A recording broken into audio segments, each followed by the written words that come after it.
This is a front door for the city. The George A. Purefoy Municipal Center is getting renovated and refreshed. Project is on schedule and on budget.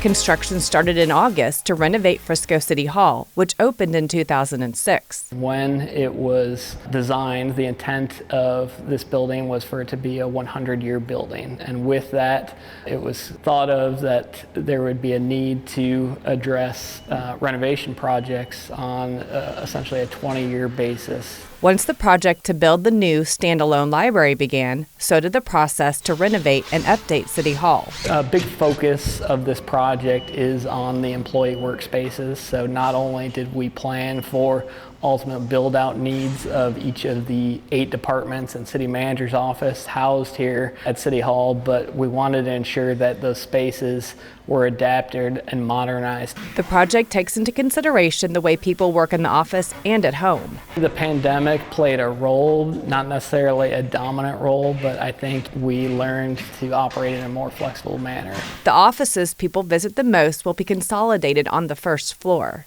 We're going to have a new customer service center.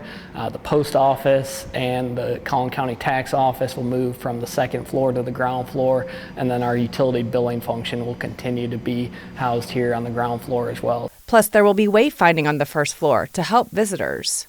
The renovation will cost around $24 million and will be largely funded through 2015 voter-approved bonds. The construction will be conducted over a course of 3 6-month phases. Currently, work is primarily focused on some of the department workspaces on the first, second, and fourth floors. As the project continues to advance, and then as we get into 2025, the project will be more public-facing. The city will continue to provide all services that are currently provided at City Hall. The renovation is expected to be complete by mid-2026.